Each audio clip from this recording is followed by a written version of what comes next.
Hey, family. Welcome to Mr. Gray Family, where every story begins with us. What would you do if the person you once loved was lying in the snow at midnight, holding your child? No warning, no explanation, just one moment.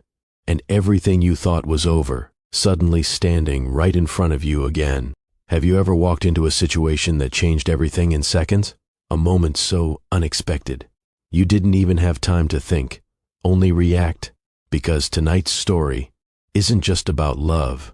It's about regret, about pride, about the kind of silence that quietly breaks people apart, until life forces them back together. Stay with me, because what Jordan saw that night changed more than just his plans. It changed everything. And before we go any further, do me a quick favor. Like this video, drop a comment telling me what you would do in that moment, and subscribe to the channel. It really helps this story reach more people who need it. Welcome to Mr. Gray Family, a storytelling universe built for people who crave meaning, emotion, and unforgettable narratives. Here, every story begins with a spark, and ends with a feeling you'll carry long after the video ends. Love, betrayal, family, secrets, lessons, it's all here, wrapped in immersive narration that makes you forget everything else. If you're searching for stories that pull your heart, challenge your mind, and keep you coming back, subscribe now. Your story begins the moment you choose to stay. Midnight in Miami Gardens wasn't supposed to feel like that. Jordan noticed it the second he stepped out of his car. He didn't move right away, just stood there, keys still in his hand, door half closed behind him, listening. Nothing, no distant music, no voices drifting through the neighborhood, no cars rolling past with bass shaking the windows, just quiet, the kind of quiet that makes you pause without knowing why. He slowly closed the car door, the sound sharper than it should have been in the stillness. Locked it. The beep echoed just a little too clearly. Jordan frowned slightly, rubbing his hands together as a chill crept through his fingers. Florida, acting strange tonight, he muttered under his breath. Cold wasn't something you felt like this in Miami Gardens. Not the kind that reached through your clothes and settled in your bones. Not the kind that made your breath faintly visible when you exhaled. But there it was. He glanced around the street, eyes scanning without thinking too much about it. Everything looked normal, but it didn't feel normal. Jordan started walking toward his building, footsteps steady but slower than usual. That feeling, the one he couldn't quite explain, stayed with him. Not loud, not urgent, just present, like something was off. He made it halfway across the sidewalk when he stopped. There was something across the street. At first, it didn't register, just a shape near the curb, low, still. Could have been anything. A pile of clothes, trash bags, something left out. He squinted, tilting his head slightly, trying to make sense of it. What is that? The shape shifted, just a little. Jordan's chest tightened. That wasn't trash. He stepped off the curb slowly, eyes locked on it now. Each step brought it into focus piece by piece. A form, a person, lying there. His pace picked up. Hey, no response. Now he was moving faster. Not running yet, but close. Hey, you good? Still nothing. Something in his chest dropped. By the time he reached the middle of the street, he could see more clearly now. A woman, curled slightly on the ground, hair dusted with something white. Jordan froze for half a second. Regina.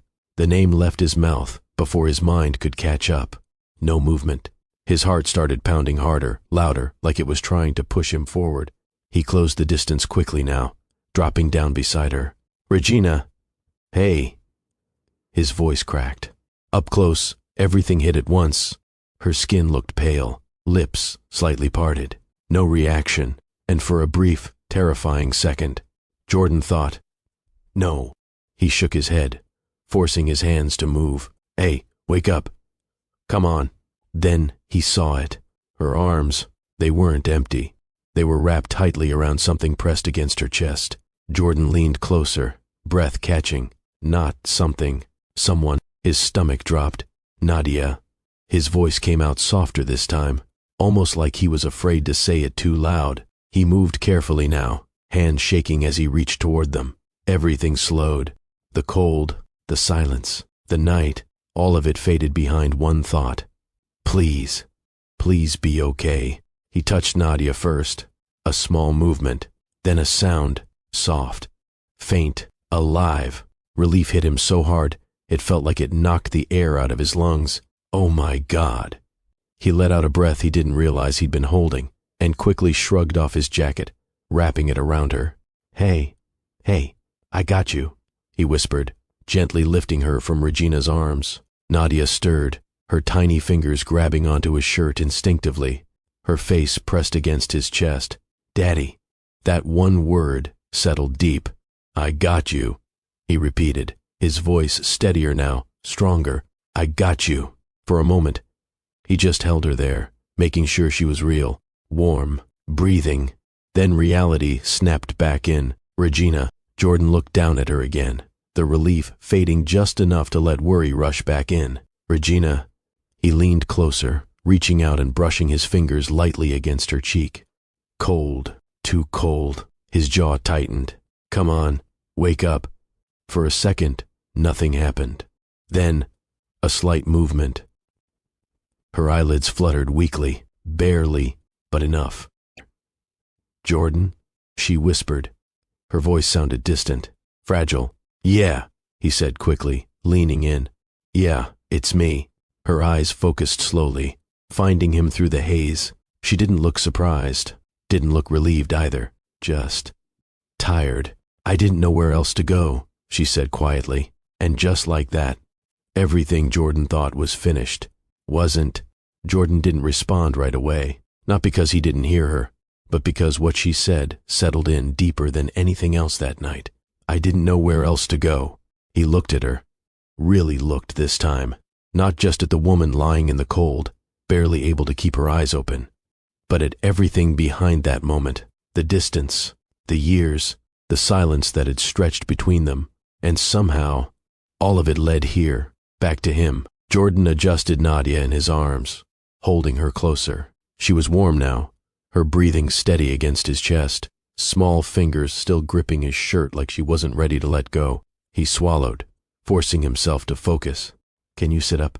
He asked, his voice low but steady. Regina tried. Her arms shifted slightly, but the effort barely got her off the ground before she winced and fell back. I'm okay, she said quickly. Jordan shook his head immediately. No, you're not.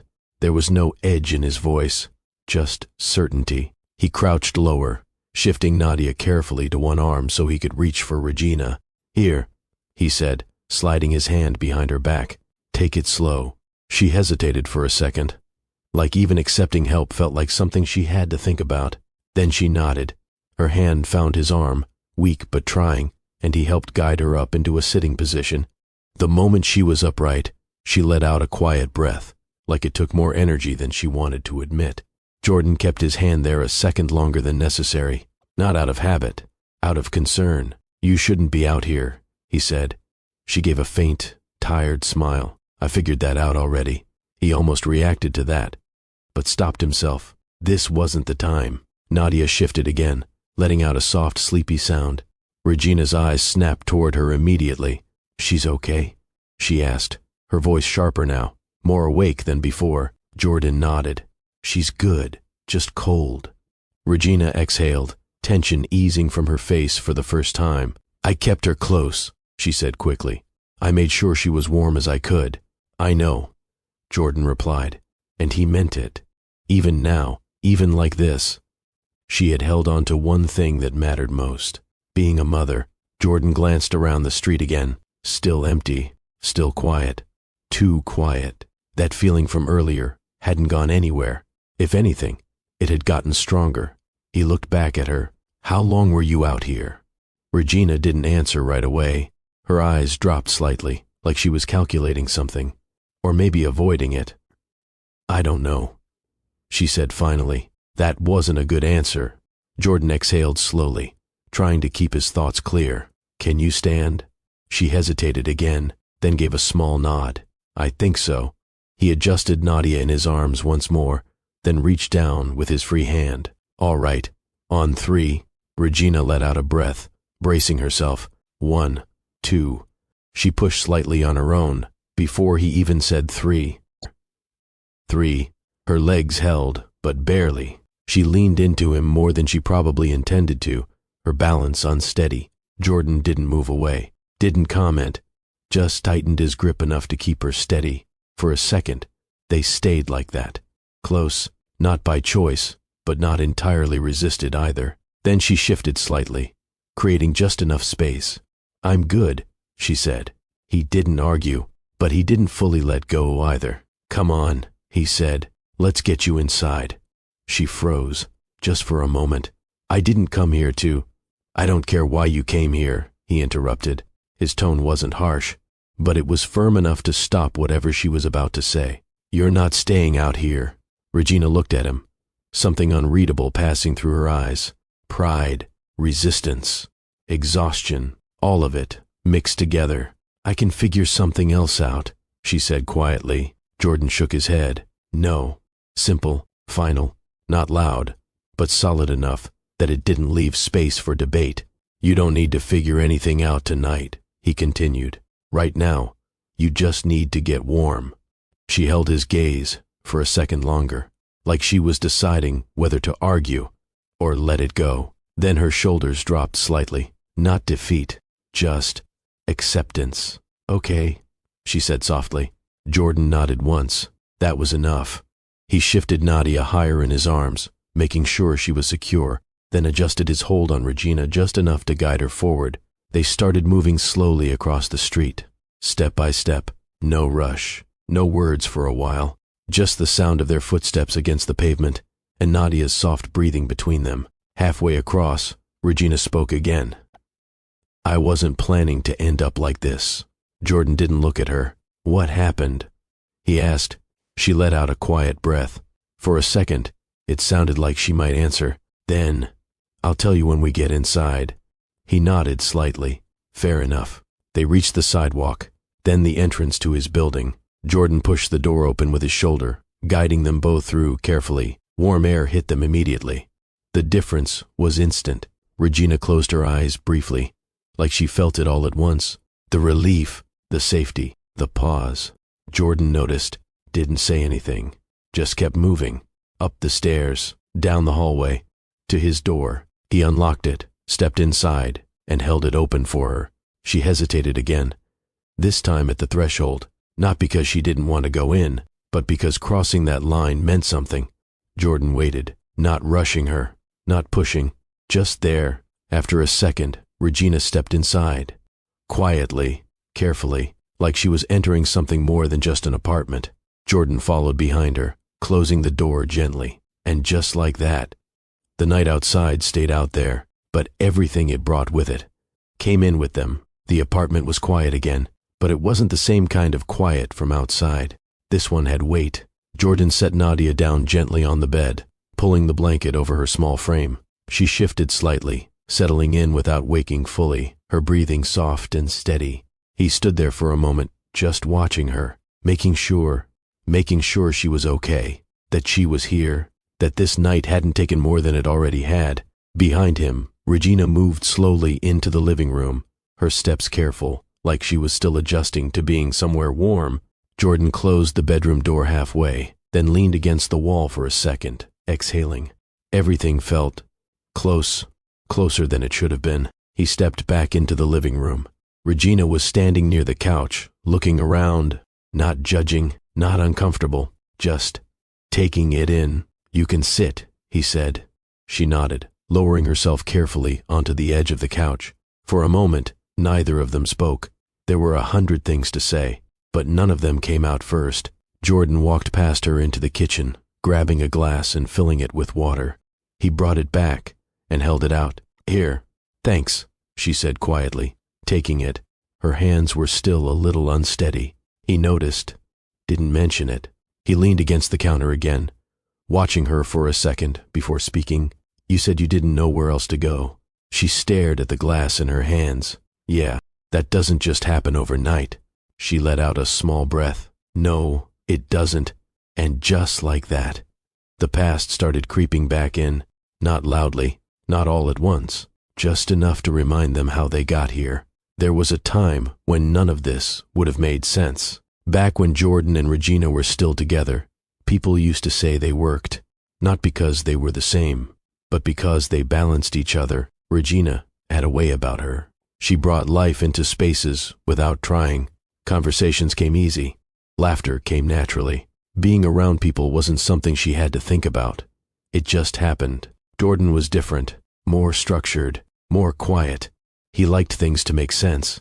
Plans, routines, order. At first, it fit.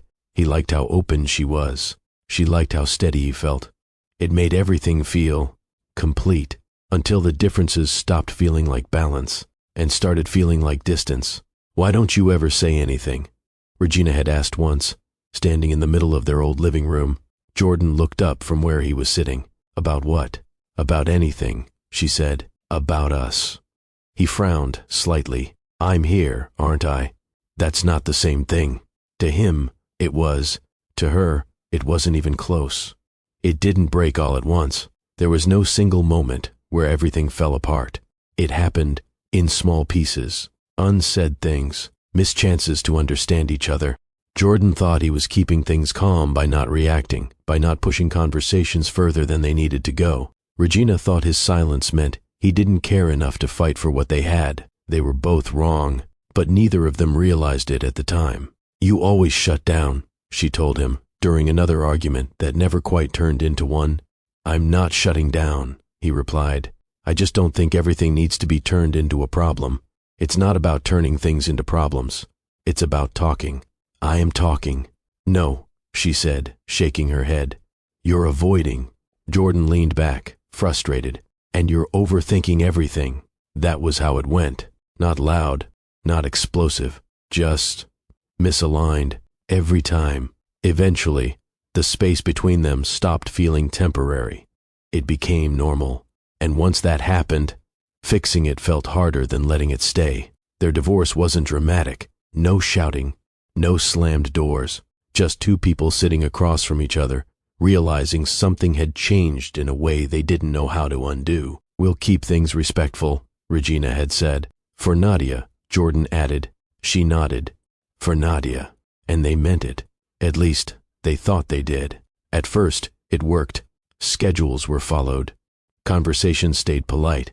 Everything looked fine from the outside. But life didn't stay simple. It never does. Little things started to shift. Time got tighter. Communication got shorter. And slowly, they stopped seeing each other as people who once understood one another, and started seeing each other as responsibilities to manage. Back in the present, Jordan rubbed the back of his neck, his thoughts catching up with him. Regina set the empty glass down on the table. Neither of them needed to say it out loud.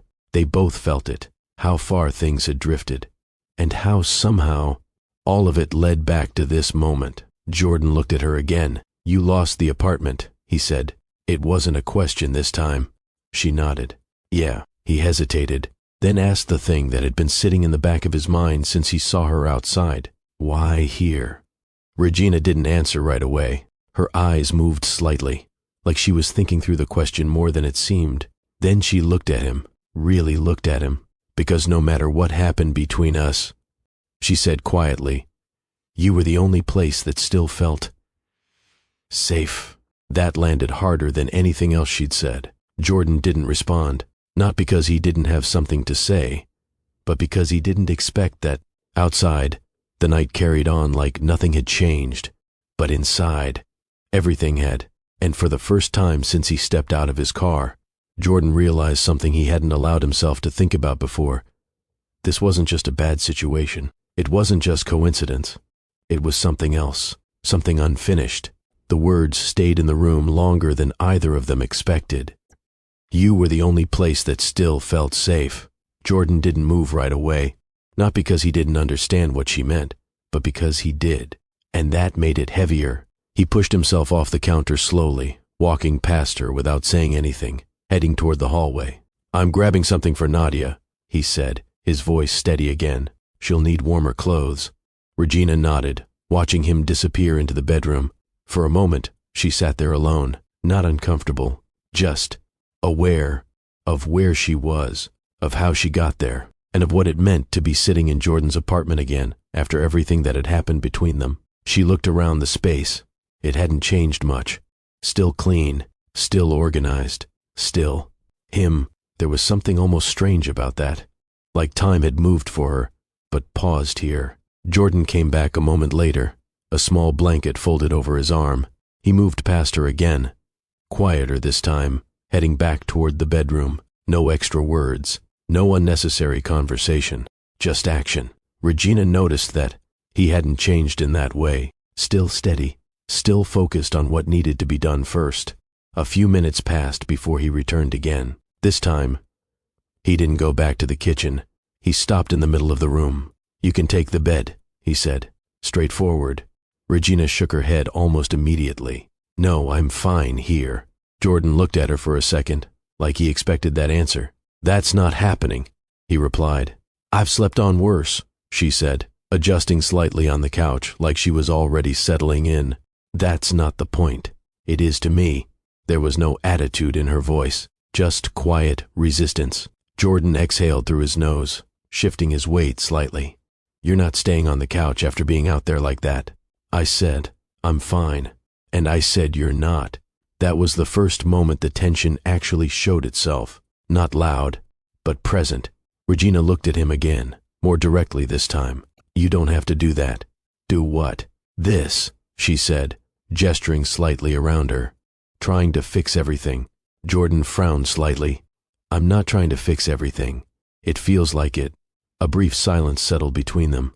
Jordan crossed his arms, leaning back just enough to slow himself down before responding. "I'm trying to make sure you're not making things harder on yourself for no reason." Regina held his gaze. "And I'm trying not to feel like I'm back where I started." That landed.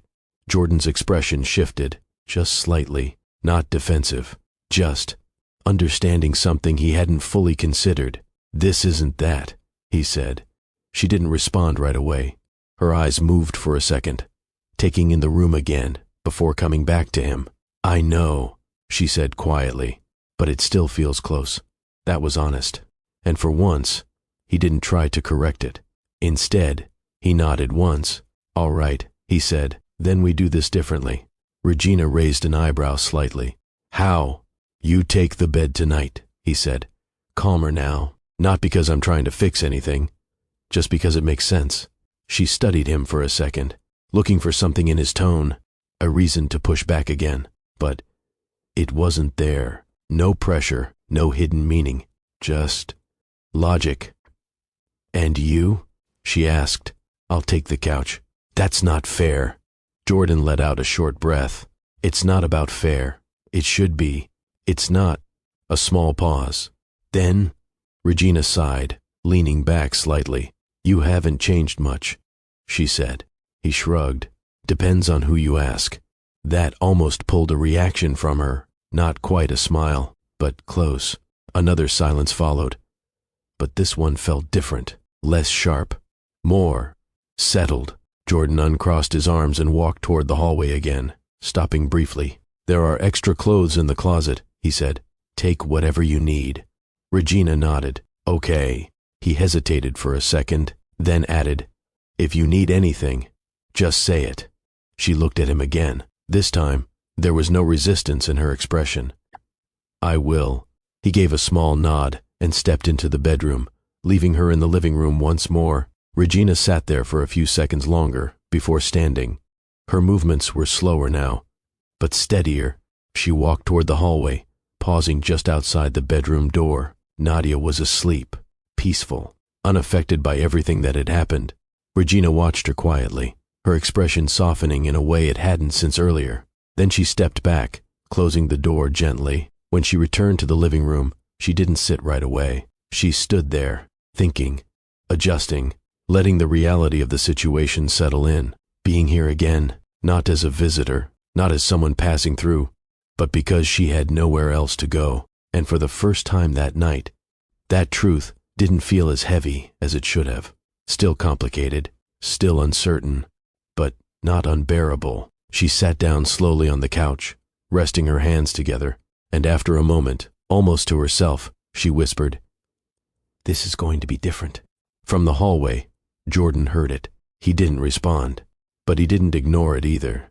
Because whether they said it out loud or not, they both knew. It had to be.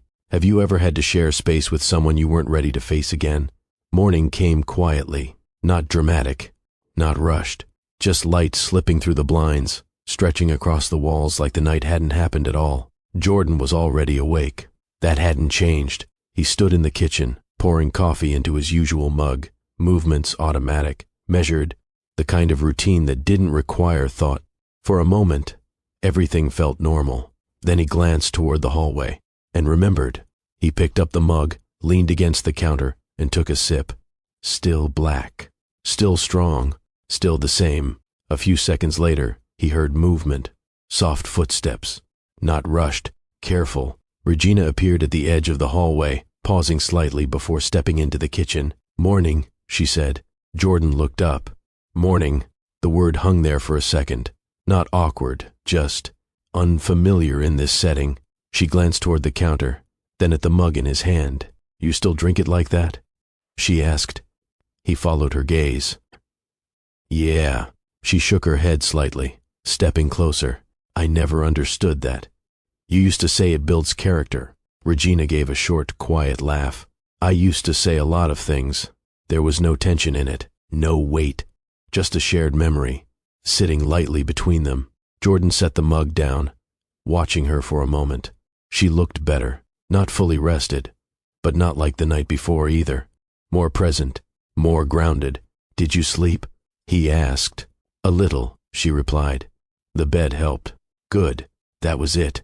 No overthinking. No stretching the moment longer than it needed to be. Just conversation. A small sound came from the hallway. Light footsteps this time. Faster. "Daddy." Nadia appeared seconds later, hair slightly messy, eyes still half-lidded, but already alert. Jordan straightened instinctively. "Hey," he said, crouching down slightly as she reached him. She wrapped her arms around his leg first, then looked up at him. "Are we eating?" He smiled faintly. "Yeah, we're eating." She turned her head toward Regina immediately. "Mommy, you coming?" Regina blinked slightly, caught off guard for a second, then nodded. "Yeah, I'm coming." And just like that, there was no tension, no hesitation, just a small family moment, happening naturally. Breakfast didn't go as planned. It rarely did with Nadia involved. Jordan cracked the eggs carefully into a bowl, focused. Nadia stood beside him on a chair, watching closely, like she had something important to supervise. "No, Daddy," she said suddenly. He paused. "What?" "You're doing it wrong." Jordan looked at her. "I've been doing this longer than you've been alive." She shook her head confidently. "No, you have to mix it first." Regina leaned against the doorway, arms crossed, watching the exchange. "You might want to listen," she said. She seemed serious. Jordan glanced at her. "You're encouraging this?" "I'm just observing." Nadia grabbed the spoon from the counter with full determination. "I do it." Jordan raised an eyebrow. "Oh, you do it now?" "Yes." He looked at Regina again. "This is how it starts." Regina smiled. "You're getting replaced." Jordan stepped aside slightly, holding the bowl steady as Nadia began stirring with full concentration. Egg splashed slightly over the edge. She didn't notice, or didn't care. Regina let out a soft laugh, covering her mouth slightly. Jordan shook his head. "This kitchen is not surviving this morning. It's already too late," Regina replied. For a moment, they both watched Nadia. No tension, no history weighing the moment down. Just this, simple, real. A few minutes later, the kitchen looked exactly how Jordan predicted. Flour on the counter, eggshells in places they didn't belong. A small mess that didn't match the usual order of the apartment. Jordan stared at it for a second, then looked at Nadia, who seemed completely satisfied with herself. "We made breakfast," she said proudly. Regina laughed. "We definitely made something." Jordan exhaled, but there was no frustration behind it, just acceptance. He grabbed a towel, starting to wipe the counter. Nadia hopped down from the chair, running off toward the living room like her job was done. Regina stayed behind, watching Jordan clean. For a second, she didn't say anything. Then, "You're different with her." Jordan didn't look up. "How?" "More relaxed," she said. "You don't try to control everything." He paused briefly, then continued wiping. She doesn't give me a choice. Regina smiled slightly. She never did. That was true. And for once, it didn't feel like a problem. They ate together, not at a table, not structured. Just sitting in the living room, plates balanced, Nadia talking about things that didn't need to make sense to anyone but her. Jordan listened. Regina listened. Sometimes they looked at each other when Nadia said something unexpected. Not in tension, in understanding, the kind they used to have, before everything got complicated.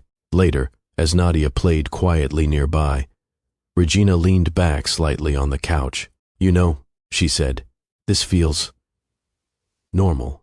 Jordan glanced at her. It is normal. She shook her head. No.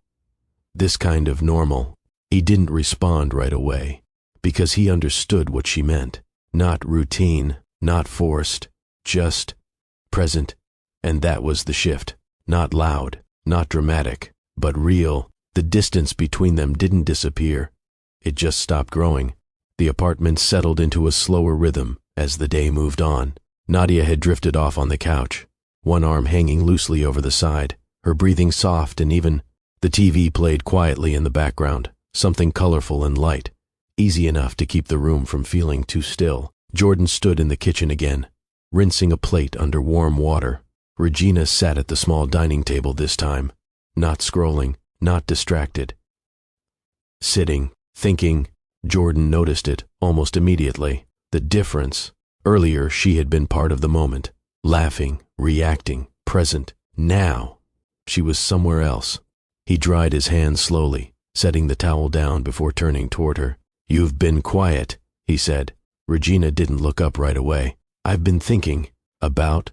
She let out a small breath, leaning back slightly in the chair, about how fast things can fall apart. Without you realizing it. Jordan didn't interrupt, didn't fill the space. He just waited, because he understood now. If he didn't rush her, she would talk. I kept telling myself I had time, she continued. Time to fix things before they got bad. Her fingers tapped lightly against the table once, then stopped. I always think that. Jordan leaned lightly against the counter, arms relaxed at his sides. What happened? He asked. This time, she didn't avoid it. I lost the apartment. The words came out steady, not defensive, not dramatic, just truth. Jordan nodded once, absorbing it. You said that last night. I know. A pause. Then, I lost my job before that. That shifted something, not outwardly, but enough. Jordan straightened slightly. When? 2 months ago. He frowned.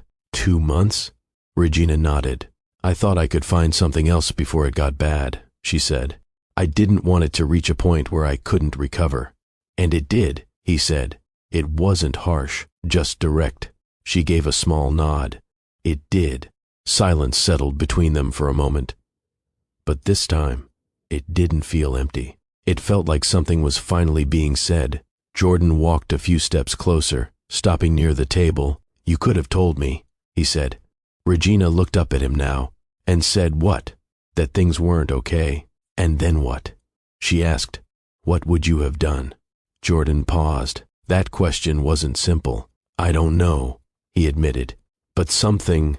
Regina studied his face for a second, like she was measuring that answer. I didn't want that, she said. What? That feeling, she replied, like I couldn't handle my own life. Jordan's expression tightened slightly. That's not what asking for help means. It felt like it to me. There it was, not distance, not avoidance, perspective. The same thing that had stood between them before, just showing up in a different form. Jordan exhaled slowly, pulling out the chair across from her and sitting down, not above the conversation, inside it. You think I would have seen you like that? He asked. Regina didn't hesitate this time. Yes. The honesty didn't come with hesitation. That was what made it heavier. Jordan leaned back slightly, processing that. Why? Because you always had things together, she said, even when we didn't. You stayed steady. That doesn't mean I had everything figured out. It looked like it. Jordan shook his head slightly. That's not the same thing. I know that now, she said quietly. That was new, not defensive, not reactive, just aware. Another silence followed, but this one wasn't tense. It was reflective. Jordan rested his hands lightly on the table. "You don't have to do everything alone," he said. Regina looked at him. Her expression softened, but not completely. "That's easy for you to say." "No," he replied. "It's not." She held his gaze, waiting. He continued, "I just learned the hard way that doing everything alone doesn't actually fix anything. It just delays it." That landed differently. Regina didn't respond right away. Her eyes dropped slightly, her fingers brushing lightly against the edge of the table. "I didn't want to come to you unless I had no choice," she said. Jordan nodded slowly. "I figured." She looked back up. "You did?" "Yeah," he said, "because that's how you've always been." There was no judgment in it, just recognition. Regina leaned back slightly, exhaling. "I thought I could fix it before Nadia noticed anything," she said. Jordan glanced toward the living room. "She didn't." Regina followed his gaze. For a second, they both just watched her, sleeping peacefully, unaffected. Then Regina spoke again. "But I did." Jordan looked back at her. "What do you mean?" She hesitated, not because she didn't want to say it, but because saying it made it real. "It wasn't just money," she said quietly. Jordan's attention sharpened. "What else?" Regina's eyes met his again. "And this time, there was no holding back. I was falling apart before I lost the job. That changed the weight of everything." Jordan didn't speak, didn't interrupt. He just listened, because now, this wasn't just about what happened. It was about what led to it. And he knew, whatever she said next, was going to matter. Jordan didn't speak immediately, not because he didn't have something to say, but because he was trying to understand what she meant without interrupting it. Regina didn't give him time to guess. "It didn't start with the job," she said. "That just made it obvious." Jordan leaned forward slightly. "Then what did it start with?" She held his gaze for a second, then looked away. "With us." That landed heavier than anything she had said so far. Jordan's brow tightened slightly. "Us?" Regina nodded. "Not just now. Back then." He sat back a little. "We already went through that." "No," she said, shaking her head. "We went around it." That stopped him. She continued before he could respond.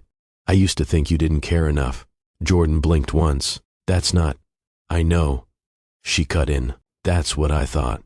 The correction came quickly, but it didn't erase the weight of the statement. Jordan exhaled, leaning back in his chair. "You really believe that?" "Yes." No hesitation, no softening, just truth. He rubbed his jaw slowly, processing it. "Why?" Regina leaned forward slightly now, her hands resting on the table. "Because you never reacted," she said. "Not the way I needed you to." "I was there," he replied. "I showed up." "That's not the same thing." "It is to me. That's the problem," she said. Jordan paused. That word sat between them longer than anything else. Problem. Not accusation, not blame. Just something that had never been understood. "I thought I was doing the right thing," he said, "keeping things calm, not turning everything into an argument." "I didn't want arguments," Regina replied. "Then what did you want?" She leaned back slightly, searching for the words. But this time, she didn't take long. "I wanted to feel like it mattered to you as much as it did to me." Jordan frowned. It did. It didn't feel like it. That was the line, the gap between what was true and what was felt. Jordan looked at her carefully. "So because I didn't react the way you expected, you decided I didn't care?" "I didn't decide," she said. "That's how it felt over time." He shook his head slightly. "I wasn't ignoring you. I know that now." The now changed everything. It meant something had shifted, but it also meant it hadn't always been that way. Jordan leaned forward again, elbows resting lightly on the table. "I was trying to keep peace," he said. Regina nodded slowly. "I know, but to you, that looked like distance." Yes, that was it. Simple, clear, and frustrating in a way neither of them had fully understood before. Jordan let out a short breath. "So what? You wanted me to argue more?" "No," she said, almost immediately. "I wanted you to meet me in it." He frowned. "In what?" "In the moment," she replied. "In the conversation. In the emotion." He stared at her for a second. "That's not how I grew up." I know that. Then you knew I wasn't wired like that. I didn't need you to change who you are, she said. I needed you to show me that what I was feeling mattered to you. Jordan sat with that, not dismissing it, not agreeing immediately either, just sitting with it. And I thought I was doing that, he said. Regina tilted her head slightly. How? He hesitated. That was the first time since the conversation started that he didn't have an answer ready. I stayed, he said finally. She nodded once. I know, but staying without engaging felt like you were already gone. That one landed. Jordan didn't respond right away, because for the first time, he saw it, not from his side, from hers, and it didn't feel the same. Regina continued, her voice steady but quieter now. I used to talk, and you just... Listen, she said, and I kept thinking, if I just explain it better, you'll meet me there. Jordan looked down briefly, then back up. I thought listening was enough. It wasn't. That was clear, painfully clear. Another silence came, but this one didn't stall the conversation. It deepened it. Jordan leaned back slowly, his hands resting on his knees now. And I thought you were always asking for something more, he said. Regina frowned slightly. More? More reaction, more emotion, more... something I didn't know how to give. She shook her head. I wasn't asking for more, she said. I was asking for connection. That difference was everything. Jordan looked at her again, longer this time. Not defensive, not guarded, just understanding something he hadn't allowed himself to see before. So we both thought the other one wasn't meeting us, he said. Regina nodded. Yeah, and neither of us said it clearly enough. Another nod. Yeah. The realization didn't fix anything, but it changed the way everything looked, because now it wasn't about who was right or who was wrong. It was about what they never understood in time, and that was what really broke them. The realization didn't settle gently. Not loud, not chaotic, just heavy in a way that made it impossible to ignore. Jordan shifted slightly in his chair, leaning forward again, his elbows resting on his knees this time. His hands came together loosely, like he was trying to hold on to something he couldn't fully define. Regina didn't look away. If anything, she leaned into the moment more, because, now that it was out, there was no reason to hold back. I was lonely, she said. The words didn't come with hesitation. They didn't need build-up. They just landed. Jordan's head lifted slightly. Lonely? He repeated, yes. He stared at her for a second, like he was trying to match that word with everything he thought he had been doing right. I was there, he said. I know, Regina replied. That's what made it harder. That confused him. How does that make it harder? She let out a small breath, shaking her head slightly. Because I couldn't explain it without sounding ungrateful, she said, you were present. You showed up. You did what you were supposed to do. Jordan's expression tightened, and that wasn't enough. It wasn't what I needed. The difference mattered, and it cut deeper than a simple complaint ever could. Jordan leaned back again, his jaw tightening just slightly. I didn't know that, he said. I know, she replied. That's the point. The words didn't come with blame, but they carried weight anyway. Regina stood up slowly from her chair, walking a few steps toward the living room before stopping. She didn't leave. She just needed space to think through what she was saying. Jordan stayed where he was, watching her, but not interrupting. I used to sit right where you are, she said, gesturing lightly toward the table, trying to figure out how to say it without turning it into a problem. Jordan frowned slightly. You could have just said it. I tried. When? She turned back toward him. Every time I asked you how you felt, and you said, I'm good. Jordan paused. That's not the same thing. It is, when that's all you say. He opened his mouth to respond, then stopped, because he didn't have a quick answer for that.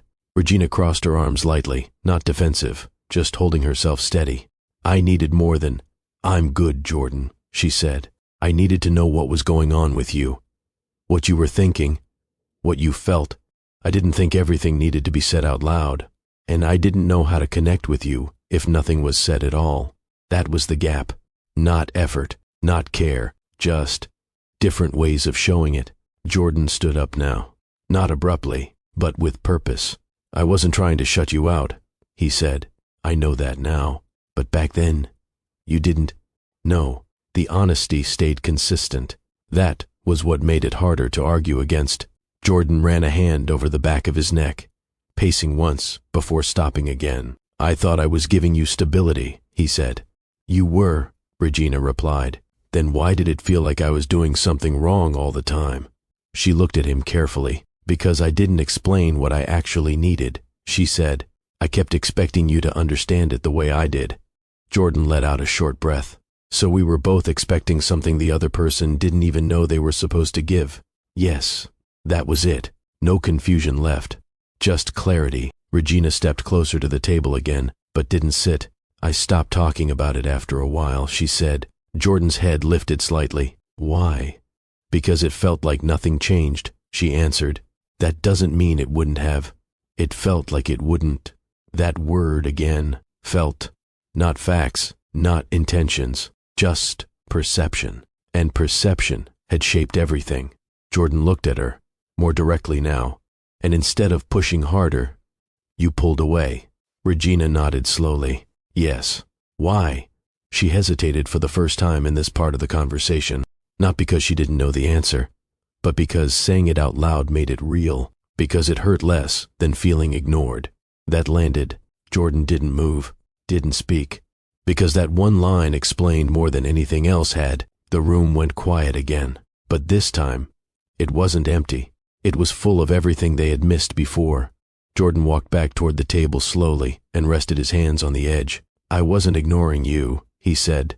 I know. I just didn't know how to meet you where you were. And I didn't know how to slow down and meet you where you were, Regina replied. That was the first time both sides were said equally. No imbalance, no leaning in one direction, just truth. Shared. They stood there for a moment, facing each other, not arguing, not fixing, just understanding. For real this time.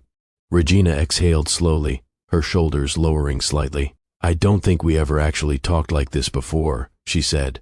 Jordan shook his head once. No, we didn't. Why?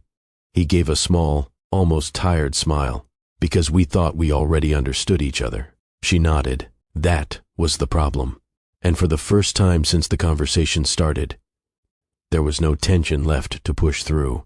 Only realization, and what came after it. Jordan looked toward the living room briefly, where Nadia was still asleep. Then, back at Regina. We can't go back to that, he said. We won't, she replied, not hopeful, not uncertain, just certain, because now they knew exactly what had gone wrong, and that changed everything. Be honest, have you ever lost someone because you didn't say what you felt? The room didn't reset after that conversation. It shifted, not lighter, not heavier, just clearer. Jordan stayed where he was, his hands still resting on the edge of the table. Regina moved slowly back into her chair, sitting this time, not guarded, not distant, just steady. Neither of them rushed to fill the space, because for once, silence didn't feel like avoidance. It felt like everything had finally been said the way it should have been, but there was still something left. Jordan could see it, in the way Regina's fingers stayed still on the table, in the way her eyes didn't drift this time. They stayed focused, like she had already decided to finish what she started. You said it didn't start with the job, he said. Regina nodded. It didn't. He pulled the chair out across from her again and sat down, leaning forward slightly. Then, start from there. She took a breath. Not sharp, not forced, just enough to steady herself. I was already struggling before I lost it, she said. Jordan didn't interrupt. I just didn't call it that, she added. What do you mean? Regina looked down briefly, then back up. I kept telling myself I was just tired, she said, that it was temporary. That if I pushed through it, things would settle. And they didn't. No. Her voice stayed level, but the weight behind it was clear. They got worse, she continued. Slowly at first, then all at once. Jordan watched her carefully now, not analyzing, not trying to fix, just listening. I started missing small things, she said. Deadlines, calls, stuff I normally wouldn't overlook. He nodded once. And work noticed? They did, she said. At first, It was conversations, warnings. Take some time if you need it. Jordan leaned back slightly. And you didn't. She shook her head. I couldn't afford to. That part didn't need explanation. It was understood. So you kept going, he said. I tried, she corrected. There's a difference. That distinction mattered. Jordan didn't challenge it. He let her continue. I started feeling off, she said. Not just tired, not just stressed, just not myself. He frowned slightly. Why didn't you say anything? Regina gave a small, tired exhale. Because I didn't know how to explain something I didn't understand myself. That made sense, more than either of them wanted it to. Jordan rested his forearms on the table again, leaning in slightly. So you were dealing with all of that, and still trying to keep everything together. Yes, and Nadia. Regina's expression softened just slightly. She was the only thing that didn't feel complicated. She said, everything else I had to think through. With her I just showed up. Jordan nodded. That part he understood completely. A brief silence followed. Then Jordan asked, and the job? Regina's fingers tightened slightly against the edge of the table. They let me go, she said. No build-up, no hesitation, just the truth. Jordan held her gaze. How? They said my performance dropped, she replied. Too many missed expectations. Too many things slipping. He didn't argue it, didn't defend it. He just listened. I tried to explain, she added, but I didn't even sound convincing to myself. That line stayed in the air, because it said more than the situation itself. And after that, Jordan asked. Regina let out a slow breath. I told myself it was temporary, she said, that I'd find something else before it mattered. But it mattered. Yes. Her eyes didn't move, didn't avoid it. I stretched what I had, she continued. Cut back on everything I could. Told myself I just needed time. Jordan's expression tightened slightly. And when time ran out, she gave a small nod. I lost the apartment.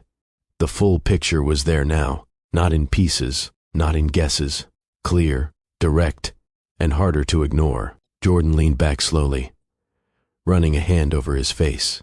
For a moment, he didn't say anything, because now, it wasn't just about what happened.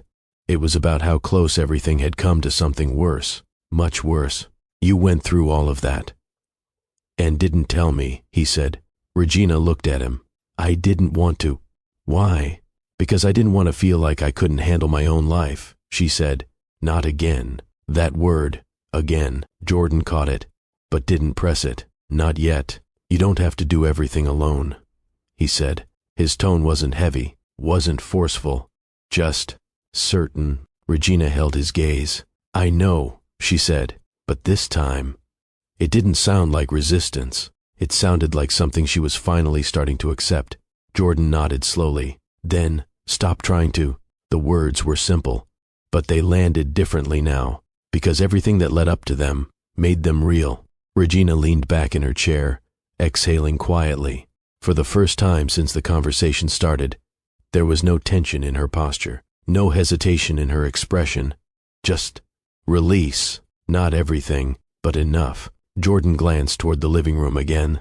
Nadia was still asleep, still unaware of how close things had come to going differently. He looked back at Regina, and for a brief moment, the weight of that reality settled in. Because if things had gone just a little differently that night, if he had gotten home a little later, if he hadn't noticed, if he had walked past without looking twice, everything would have changed. But he didn't, and now, they were here, facing everything they should have faced a long time ago. You don't have to do everything alone, he repeated quietly, and this time, it didn't sound like advice. It sounded like a turning point. The words didn't hang this time. They settled. Regina didn't answer right away, but not because she was resisting.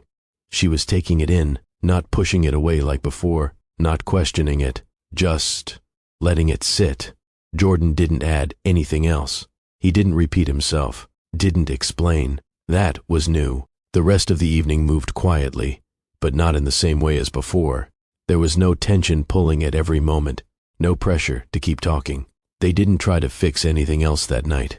They didn't need to.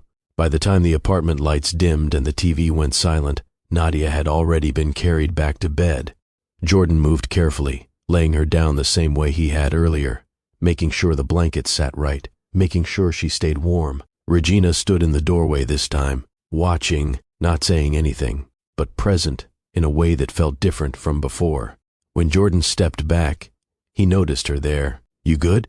he asked quietly. She nodded. "Yeah." A short pause. Then, "Thank you." Jordan didn't overreact, didn't brush it off either. He just nodded once. Get some rest.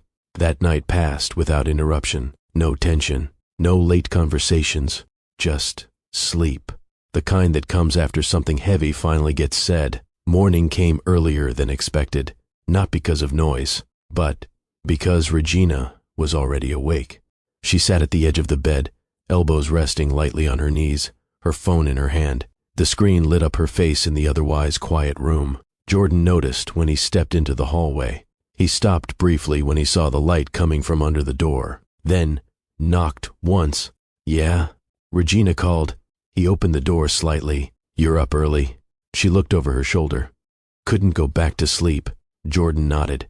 That made sense. Then he noticed the look on her face. Not worried, not tense, something else. "You okay?" he asked. Regina looked down at her phone again, then back at him. "I got a call." That caught his attention. What kind of call? She stood up now, holding the phone loosely in her hand. "For a job." Jordan stepped fully into the doorway. "When?" "Interviews tomorrow." For a second, neither of them said anything, but the shift in the room was immediate. Not loud, not overwhelming, just a change. Jordan nodded slowly. "That's good." Regina's lips pressed together slightly, not holding back emotion, just processing it. "It's something," she said. He stepped inside the room now, leaning lightly against the wall. "Where?" "Office position," she replied. "Nothing big, but steady. That's what matters." She looked at him carefully. "You think so?" "I know so," he said. Simple, direct, no over-explaining. Regina walked past him into the hallway, slower this time, but not weighed down.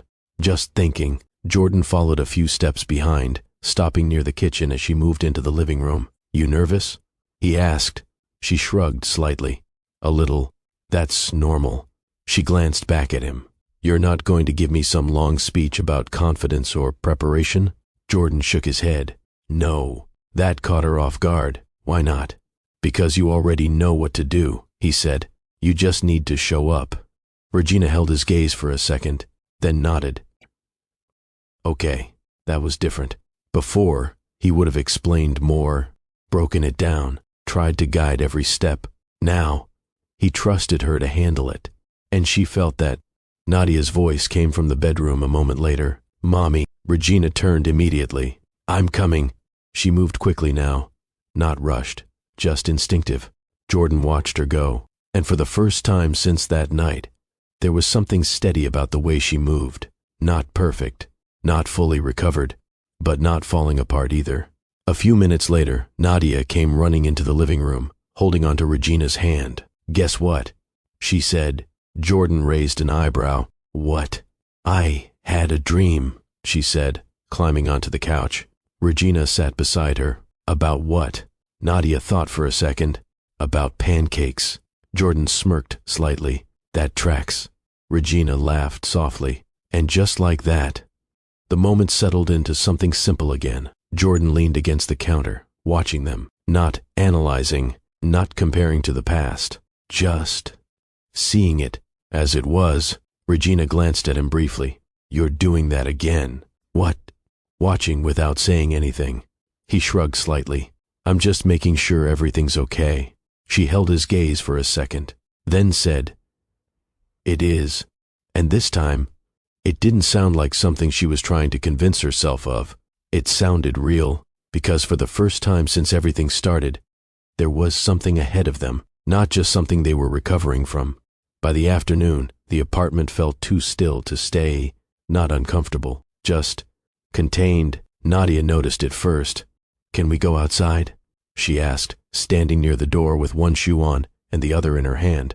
Jordan glanced at Regina. Regina looked back at him. It wasn't a long exchange, but it didn't need to be. Yeah, Jordan said, we can go out for a bit. Nadia lit up immediately. Park. Regina smiled. Of course it's the park. The drive wasn't long. Miami Gardens moved the way it always did, steady, familiar, alive in the background without demanding attention.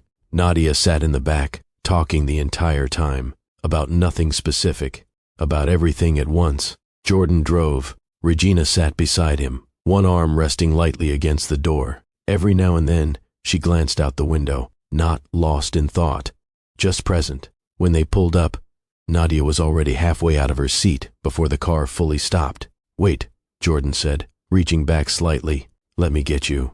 I got it. She replied, you don't got it. Regina laughed quietly as Jordan stepped out and walked around the car. Careful, she added.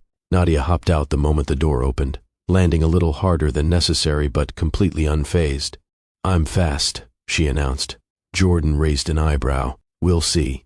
The park was exactly what it always was. Kids running, parents talking, music playing faintly from somewhere nearby. Nothing special, but today, it felt different.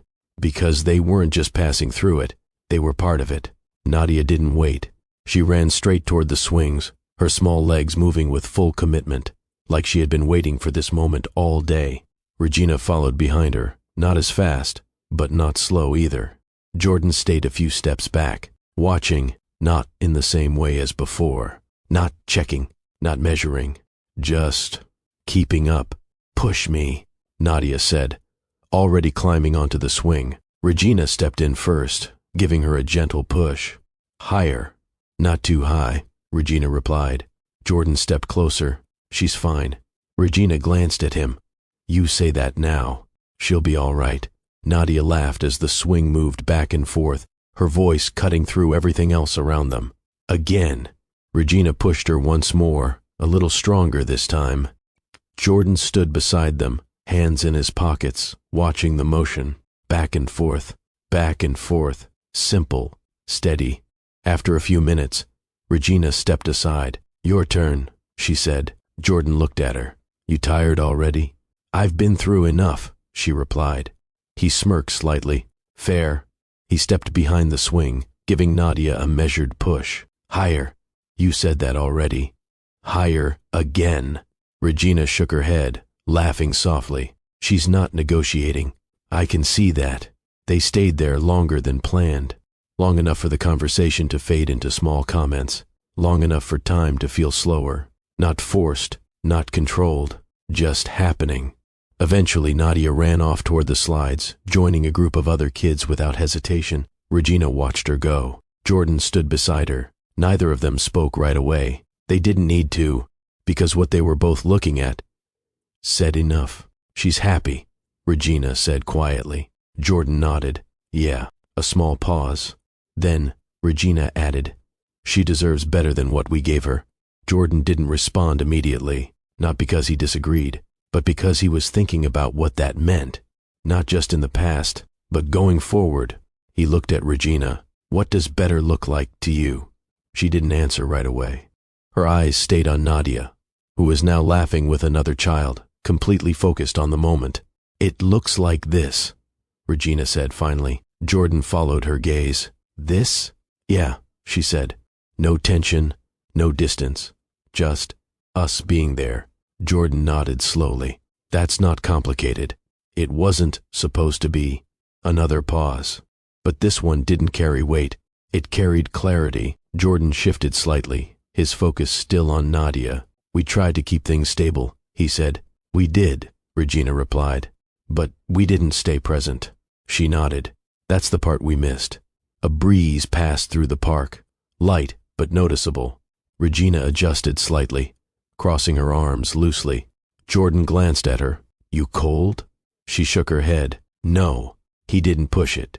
Just stayed where he was. Nadia ran back toward them a few minutes later, slightly out of breath, but smiling wide. Did you see me? She asked. Regina crouched down slightly. I saw everything. Jordan nodded. Yeah, you were moving. I'm fast, she repeated. You said that already. And I'm still fast. Regina laughed again. All right, we believe you.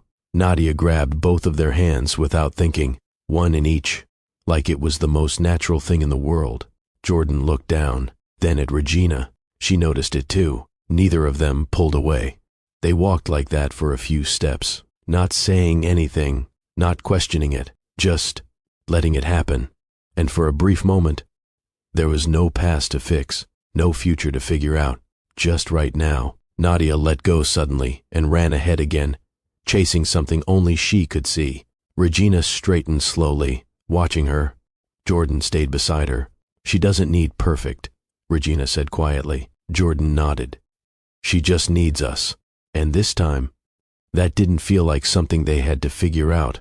It felt like something they could actually do. The sun had started to dip by the time they left the park. Not fully gone, but lower. The kind of light that softens everything just enough to make the day feel complete. Nadia was quieter on the way back, not asleep, just calm. Her energy had run its course, and now she sat in the back seat, watching the world pass by without needing to talk about it. Jordan drove. Regina sat beside him again. This time, neither of them filled the silence, because it didn't need filling. Back at the apartment, the transition was easy. Shoes off, keys set down. Nadia heading straight for the couch like it was part of her routine. Jordan moved toward the kitchen without thinking, grabbing a glass of water. Regina followed a few seconds later, stopping near the counter. You want anything? He asked. She shook her head. I'm good. He nodded once, taking a sip, then setting the glass down. The quiet returned, but not the same kind as before. This one had space in it, room for something to be said, and Regina didn't wait for it to pass. Jordan. He looked up. Yeah? She leaned lightly against the counter, arms relaxed. We can't go back to how things were. There was no hesitation in her voice, no uncertainty, just a clear line drawn. Jordan nodded. I know. I mean it, she continued. Not just us, everything. The way we handled things, the way we didn't handle things. He stepped closer, not too close, just enough to be part of the conversation. I don't want that either. She studied his face for a second, looking for something, then asked, Do you think people actually change? Jordan didn't answer right away, not because he didn't hear the question, but because he understood what she was really asking. Not about people in general, about them. He leaned back slightly against the counter behind him, crossing his arms loosely. I think people can do things differently, he said. Regina tilted her head. That's not the same thing. No, he replied, but it's real. She didn't argue that. She just waited. So he continued. I don't think anyone wakes up as a completely different person, he said, but I do think they learn. If they actually pay attention. Regina nodded slowly. And you think we can? He looked at her, not avoiding it, not softening it. I think we already are. That caught her off guard. How? You're saying things now you didn't say before, he said, and I'm hearing things now I didn't hear before. She held his gaze. That doesn't mean we won't fall back into the same patterns. No, he agreed, but it means we'll recognize it faster. That mattered, more than either of them expected. Regina pushed herself off the counter slightly, taking a small step closer. What if we don't? She asked. Jordan didn't hesitate this time. Then we stop it earlier. How? By not pretending everything's fine when it's not. She let out a small breath. That sounds simple. It is. She shook her head slightly. It didn't feel simple before. That's because we weren't actually doing it, he said. A brief silence passed between them, but it wasn't uncertain. It was thoughtful. Regina looked toward the living room, where Nadia was now lying across the couch, half watching something on TV. Then back at Jordan. I don't want her growing up around distance, she said. She won't, he replied. You can't promise that. I'm not promising perfect, he said. I'm promising present. That shifted something, because it wasn't unrealistic. It wasn't a big claim. It was something they could actually hold on to. Regina crossed her arms lightly, not closed off, just steady. I don't want to keep guessing how you feel, she said. Then don't, he replied. Then say it. I will. That answer came quicker than anything he had said before, and it didn't sound forced, She watched him for a second longer, then said, "And I won't expect you to read my mind." He nodded. Good. The distance between them didn't disappear, but it changed. Not something separating them, something they were both aware of now, something they could actually manage. Regina let out a quiet breath, her shoulders easing slightly. "This still feels new," she said. "It is. That makes it a little uncomfortable." Jordan gave a small nod. "It should." She raised an eyebrow. "That's not reassuring. It's honest." That almost pulled a smile from her. Almost. For a moment, neither of them spoke. They just stood there, not trying to define what this was, not rushing it into something it wasn't yet, just allowing it to exist. Then Regina said quietly, "I don't want to rush into anything." Jordan shook his head. "We're not. I don't want to assume this means—" "It doesn't," he said. She paused, then nodded. "Okay." That was enough. Not a decision, not a label, just an understanding. Nadia's voice broke through from the living room. "Are we eating again?" Jordan glanced toward her. "We just ate earlier. I'm hungry again." Regina laughed softly. "That sounds about right." Jordan shook his head. "We'll figure something out." He looked back at Regina. She was already watching him, not questioning, not unsure, just there. And for the first time, what stood between them didn't feel like something broken. It felt like something they were building, carefully, slowly, but intentionally. Nadia didn't wait for an answer. "I'm hungry now," she added, already sliding off the couch. Jordan looked toward the kitchen, then back at her. "You just ate." That was earlier. Regina shook her head, smiling slightly. "She's serious." "I can see that," Jordan replied. He turned toward the kitchen, opening the fridge. "All right, we'll keep it simple." Nadia followed him immediately. "I help. You supervise," he corrected. "No, I help." Regina leaned against the doorway, watching the exchange again. But this time, she wasn't just observing. She was part of it. Even without saying anything, the moment moved easily. Bread out, plates set, Nadia insisting on placing things exactly where she wanted them. Jordan adjusted when needed. Regina stepped in once or twice, but didn't take over. No one controlled the moment. It just worked. A few minutes later, Nadia was back on the couch, focused entirely on eating. The apartment settled again, but softer this time. Jordan wiped his hands with a towel and set it down. Regina stayed where she was, still near the doorway. Neither of them spoke right away, but the silence didn't stretch awkwardly.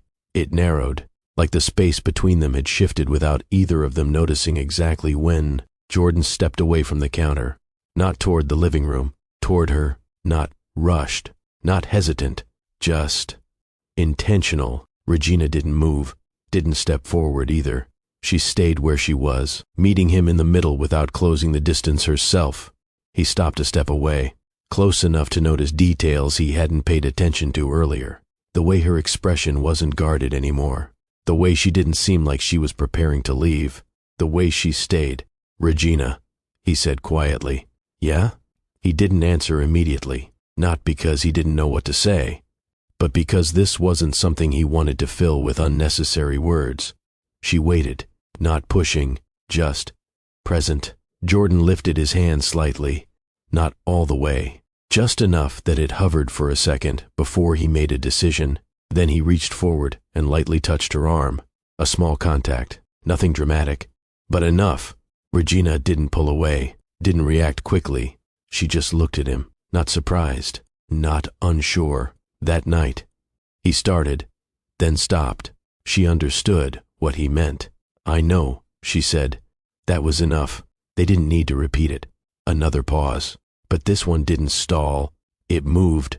Quietly, Jordan stepped closer, not forcing it, just closing the space that wasn't needed anymore. Regina's breath shifted slightly, but she didn't move back, didn't step forward either. She stayed right there, their hands brushed, not planned, not avoided, just there. And this time, neither of them pulled away.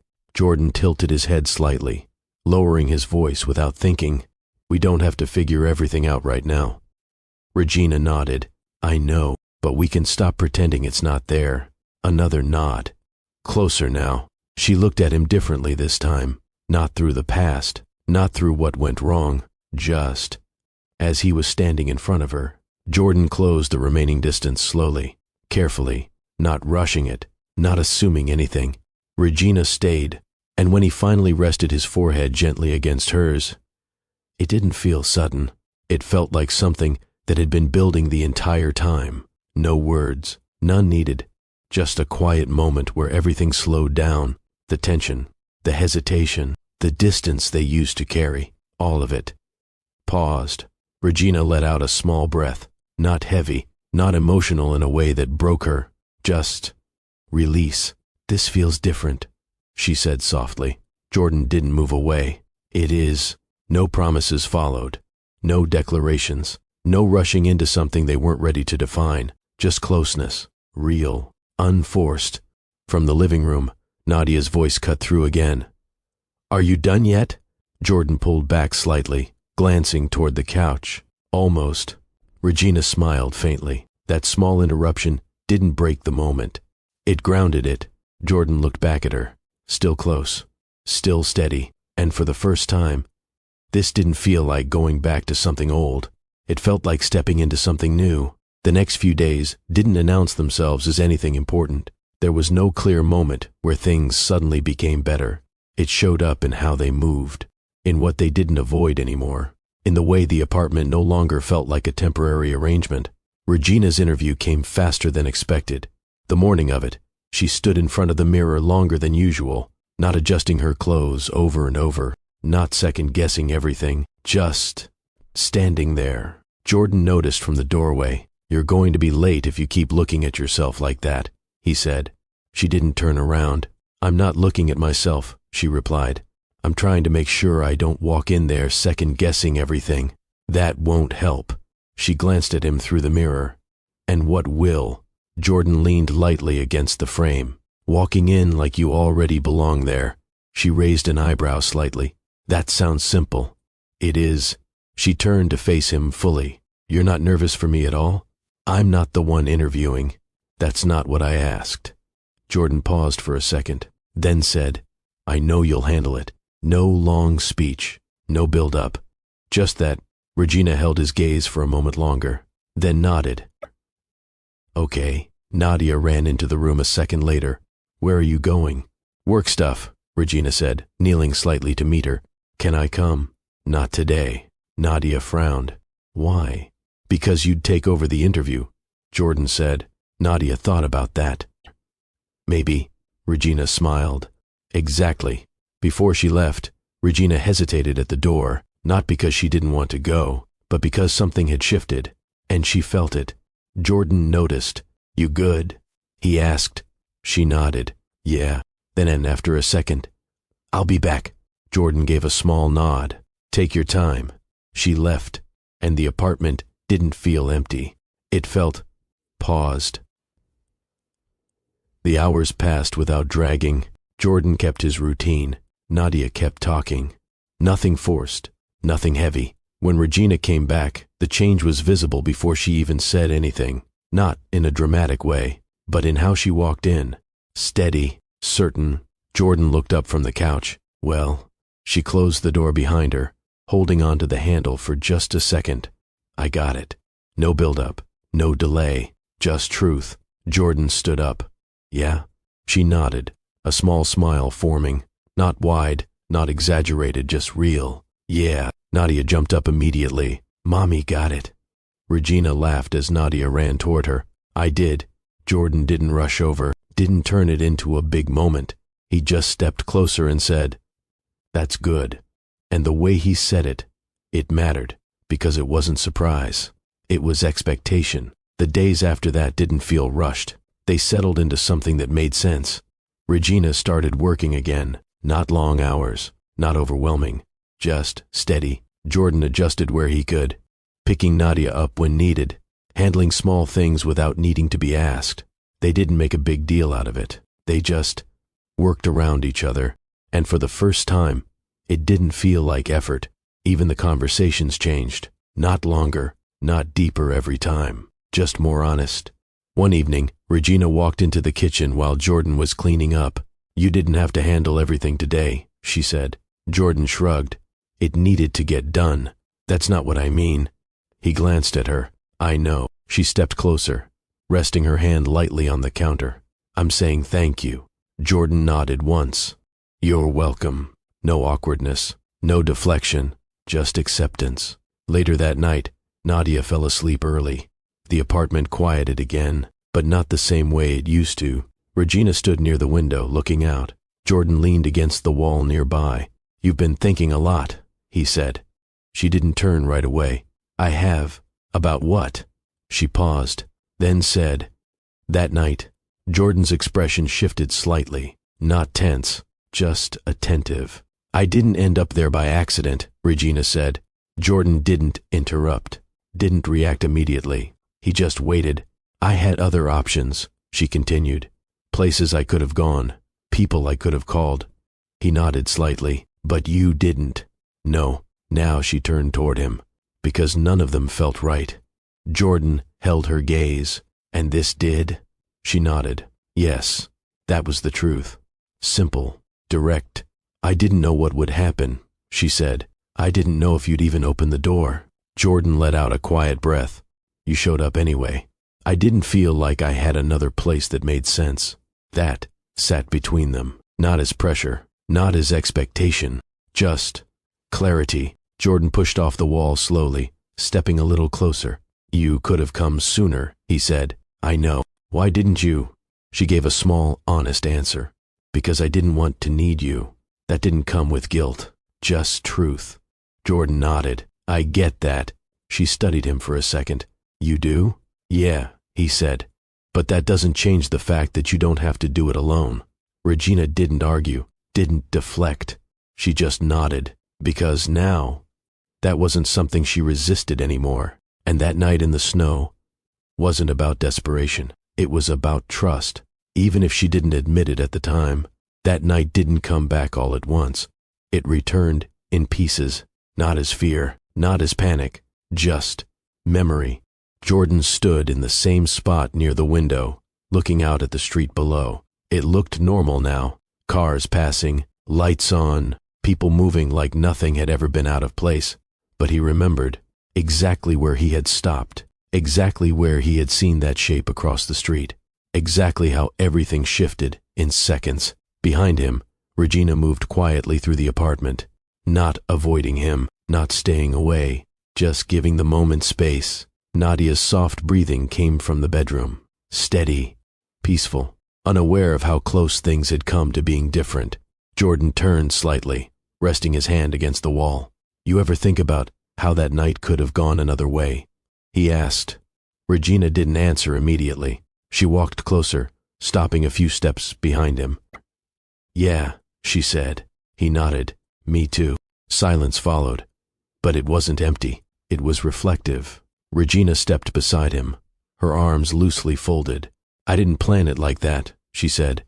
Jordan glanced at her. "What do you mean?" "I didn't think I'd end up outside like that," she clarified. "But I did know where I was going." He watched her carefully. "You were coming here." "Yes." No hesitation, no second meaning, just truth. Jordan looked back out the window. "And if I wasn't there?" Regina didn't answer right away. Not because she didn't know, but because the answer wasn't simple. "I didn't think that far," she said. That was honest, and somehow, that made it heavier. Jordan exhaled slowly. "You trusted me." She nodded. "Even when I didn't want to admit it." That was the part that mattered. Not the snow, not the timing, not even the situation itself, but the decision behind it. Jordan turned fully toward her now, and now, Regina met his gaze. "Now I don't have to fight it." That wasn't a declaration. It wasn't a promise. It was something quieter, but stronger. They stood there for a moment, not trying to define what they were, not trying to force anything forward, just standing in something real. Because this wasn't about going back. It never was. It was about understanding what they didn't before, about saying things they used to hold in, about choosing presence instead of distance. Jordan leaned back slightly, his expression calmer than it had been at the beginning of all this. We didn't lose everything, he said. Regina shook her head. No, we just didn't know how to hold on to it. That's exactly what happened. Nadia stirred faintly in the other room. A small sound, then stillness again. Regina glanced toward the hallway, then back at Jordan. She doesn't need perfect, she said. He nodded. She just needs us. That line didn't feel like a lesson anymore. It felt like something they were already living. And maybe that was the difference this time. They weren't trying to fix the past. They were paying attention to the present, because intentions don't matter if they're not expressed. Silence doesn't protect a relationship. It weakens it. And pride can leave you standing alone when what you really need is support. But people can grow, not by becoming someone else, but by understanding what they didn't before. Jordan looked at Regina again. No pressure, no expectation, just clarity. And Regina didn't look away, because this wasn't about proving anything anymore. It was about showing up, consistently, honestly. Outside, the night carried on like it always did. But inside, something had changed. Not dramatically, not all at once, but enough. That night in the snow could have been the end of everything. Instead, it became the moment that forced truth, the moment that stripped away assumptions, the moment that gave them a chance to do things differently, not perfectly, not easily, but intentionally. And sometimes, that's what makes the difference between losing something and finally understanding how to keep it. If this story meant something to you, if you saw a part of yourself in it, take a second, like the video, share it with someone who might need to hear this, and subscribe to the channel, because stories like this, they're not just meant to be watched, they're meant to be felt, and someone out there might be standing in their own version of that moment right now.